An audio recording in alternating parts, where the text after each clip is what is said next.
Hello, Mr. Paul Gilbert. How are you? How are you doing? How are you doing I'm, today? I'm doing very well, thank you.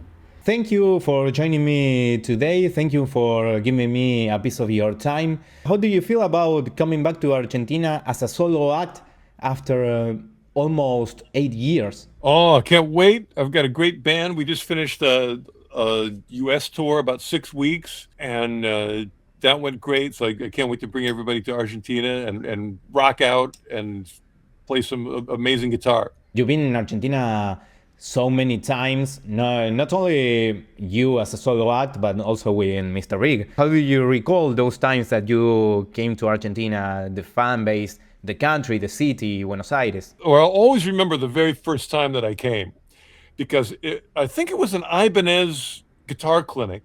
And it's a pretty big theater, and so it's just me. And I think I was playing, some backing tracks. And the theater was sold out, and I was really tired because I think the airline had lost my luggage. So I spent the whole day like trying to get, find my luggage. At the last minute, got to the venue, played the concert. It was great. And I was like, oh, I did it. It was a hard day, but I could do it. Right after I finished, the promoter came backstage and he said, oh, Paul, great job. He said, we have another audience that was waiting outside, and we can bring them in and do a second sold out show right now. Can you do it? And I was like, oh, I'm so tired. And then I thought, I'm so tired, I won't feel it. No, my brain is gone, so it'll be fine. There'll be no pain. So I got on stage and did a second show. I've never had that request in my life of get off stage like, could you do it again? Like, Had that happen again later in your career? it might have happened again in Argentina. Or I started to think like, is this like the standard procedure? Like most concerts, you do like an encore, like one Yeah. song or two songs. In Argentina, Not an you do the whole entire show entire again. show as an encore. You released your latest record, and sorry if I butchered the name, but it is called Rock, right? Perfect. Yep. Perfectly. What does Rock stand for? It stands for Washington's Rules of Civility. The lyrics were all taken from an etiquette manual Yeah. that was written about 500 years ago, way before George Washington. But it was actually it was French. It was written in the French Uh-huh. language.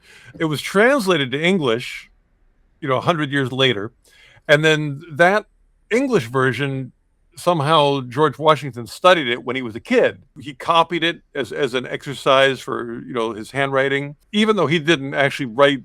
He didn't compose the rules. But people think of his name because he was more famous than the Yeah. original people that wrote it. It's interesting because even though when George Washington wrote it, it's in English, but it's a different style of English than people speak now. It's You like you can definitely the ancient English. Yes, it's an older. I can still understand it, but it almost sounds like poetry to me because it's a different way of phrasing. So I had a really good time turning those lines into music. It was challenging. It was well, in a way, it was like having a co-writer. I never get in an argument with the collaborator because I'm still kind of in charge. Yes. I can do what I want, but I have like good ideas coming from the collaborator. Interesting And way of saying it. yeah, and it really made it fun. I really enjoyed the process. I did like do a lot of research about where these rules came from, how George Washington was connected to them. I studied some history, so I know more about it.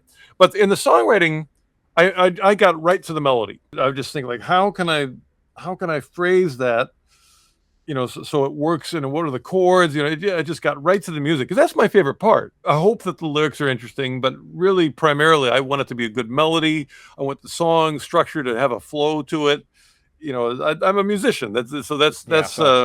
that's the thing that's the most meaningful to me is the end result of the music. By the starting point of the concept of the album, how did you landed on those in that Washington rules? Well, I had read them a long time ago, like in my 20s, I think I had read them. When I read them, it made me laugh at myself because they're rules of civility. And I thought, well, I'm a civil person, so I should be able to follow these rules. And then when I read them, it was like, oh no, that's too hard. I can't do that one.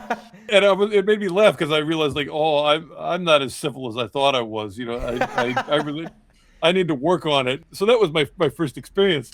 You know, everyone complains about the world, including me. I think that one of my complaints is like some people anyway are very willing to just argue or fight about their own opinions. I don't know if that's the way to go about it. I mean, you communicate your opinion, but if you do it in a civil manner, the world might be a little more peaceful, and you can still get the idea across. That opinion of how to express opinions was something that felt good to me. You can disagree and you can have opinions, but Yes.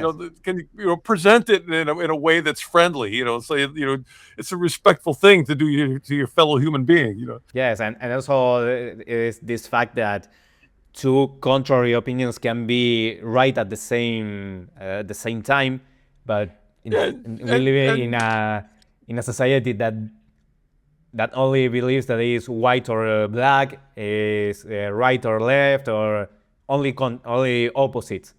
I think that the thing that I struggle with, and I imagine a lot of people do it, is I think it's human nature to kind of have to find your team and then Yes. to like battle against the other team. And in a way, I think we're just built for that, and it's really hard to not fall into that trap.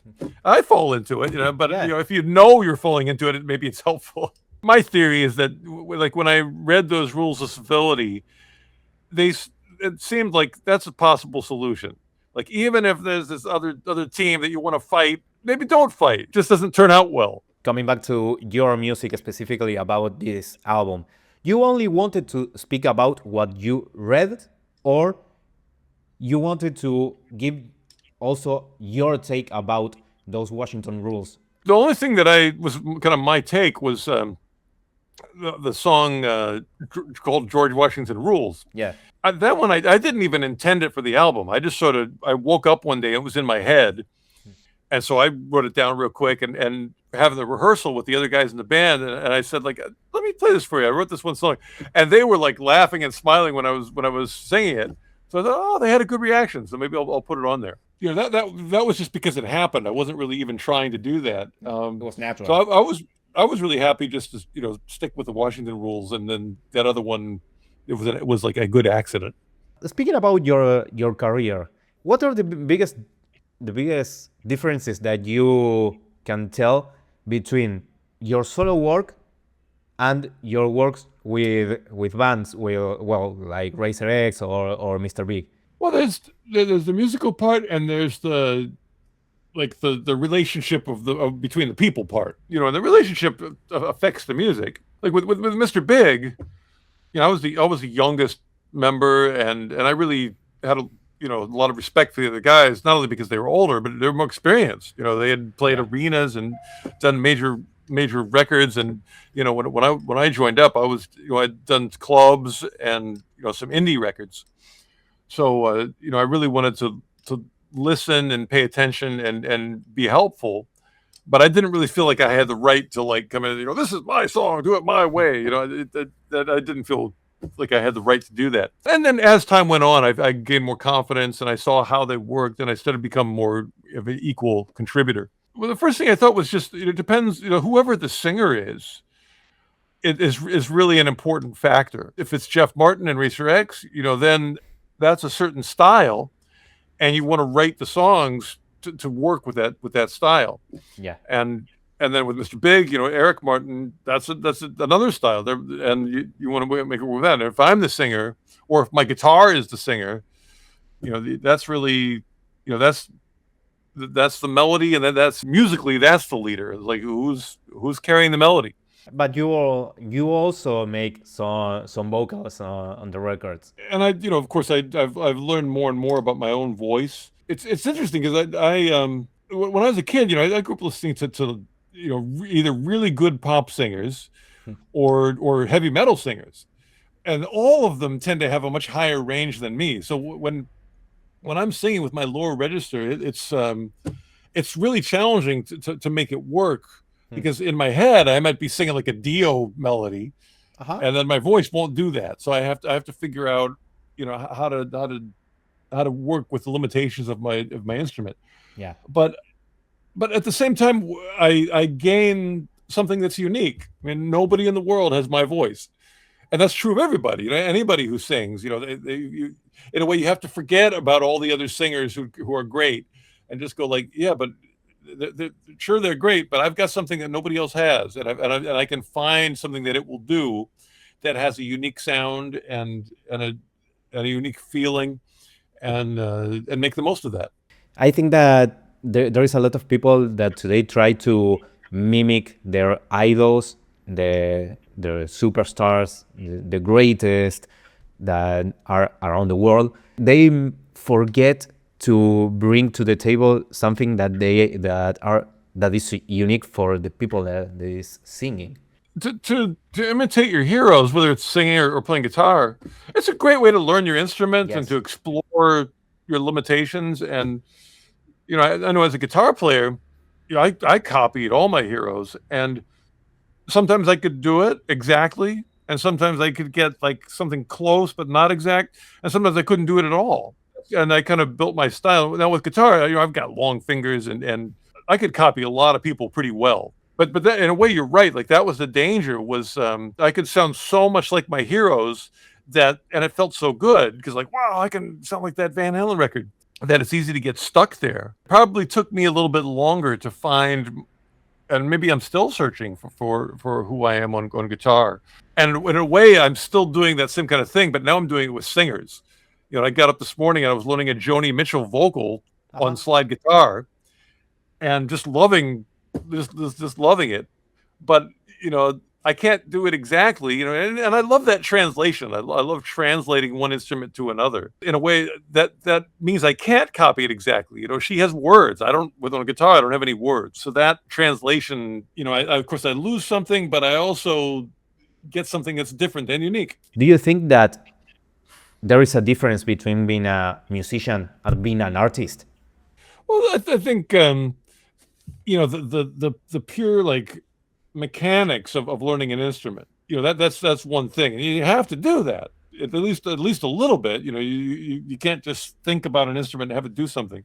You have to touch it. I mean, I suppose with computers maybe you can you could prompt AI, so you could be an artist that way. Did you consider that an art form, prompting an AI? What? Yeah, I mean, it's still an idea. In a way, all of it is choices, and the more choices are from you, the more it's going to have your fingerprint on it. Of course, I'm biased. I love playing an instrument, and I love the. And I was thinking about that. Like it's hard. It takes a long time to even get one good sounding note on a guitar. I mean, a piano is easier as a starting place. You play one note, it sounds pretty good. On like a violin, it's going to be 5 years before anybody's going to get one decent note. But people do it, because you can feel yourself improving, and it's like it's like a deeper connection to yourself, physical connection to a vibrating instrument.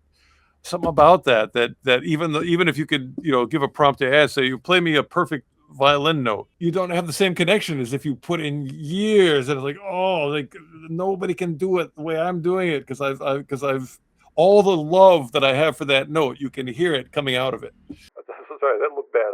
I used my second finger to play. I don't know where it's going to lead us, this AI generation, but I think that what you're saying about the love, the passion that you put on, you're speaking about violin, but you play guitar, I am a drummer, bass, every instrument player maybe can agree with you that it's another thing, it's completely different. Perform the sound that you want, the way that you want, rather than make a machine do what you want to do. Well, I think that within music, there are so many aspects. Playing an instrument is one aspect. The composition of the song is another. Getting the sounds, like the texture and the engineering the recording. There's a lot of different things that go into making music. I don't like all of them equally. Some of them are really tedious or boring to me. Like writing the lyrics, I don't really. For the most part, that's not something I enjoy. So that's why doing getting them from that Washington etiquette manual, somebody else did the job that I don't like. That was wonderful. And so when I use AI, that's what I try to do. I try to go like, I love playing. I sit there and do that all day, but I don't love whatever it is, like organizing Yeah. the structure of something. You like this That's part, but this not so much. yeah. Whether it be a person or if I can do, if I can have the part that's boring to me and have somebody else do that and then collaborate, that's a great collaboration. We are living in a world that everybody tries to show off their physique, the material possessions, the cars, the watches, everything. And not so many people trend to show off the most important thing that I think is the what we have inside or the most immaterial possessions. So I want to ask you, what do you think is your most valuable unmaterial possession that you have right now? Oh, that's a nice question. Uh, I don't have an immediate answer. Let me think about what comes to mind. I think through the thing I'm thinking about, like one thing that is the word I'm thinking about is connection. Connection, when you get it right, it feels so good. So it's so easy to put up a wall and to put up barriers to protect yourself Yeah. and to sort of shoot arrows out of your out of the hole. Try to keep everybody away. You're defending yourself, and I do that as much as anybody. But if you can look for a way to to connect, and I do that with I try to do that with music. I mean, especially at a live show because the people are physically there, and within the musicians. If I go on stage and something's not going right, it's like, oh, it doesn't, something not feel. If I just tell myself connect to the drummer, first I'll look at him and I'll listen to him and I'll feel what he's doing and try to whatever he does have it affect, let it influence what I do, and instantly, world peace, like everything is solved just from that connection. It flows out and everything starts to feel good. I think that the occasional bit of successful connection that I'm able to do, mostly through music or maybe through interviews like this, if I can connect and someone can be influenced in a good way. And teaching, I've certainly done a lot of that, and that can be connection as well. When that works, I think that's a good thing. I give you this last minutes to promote yourself, to give a message to the Argentinian fans, and tell whatever you want to talk about. Oh, well, can't wait to come back to Argentina. It's always a blast to play there. We're gonna have the best time. We already, we did a long, great tour of the U.S., so the band's all warmed up, and it's gonna be a great show. So we'll see you there. Thank you, Paul. Well, we'll be this September the 11th at El Teatrito. So we will be there to watch you perform your latest record. Excellent. Thank you so much. Bye-bye. Thank you, Paul. See you next time. See you next time.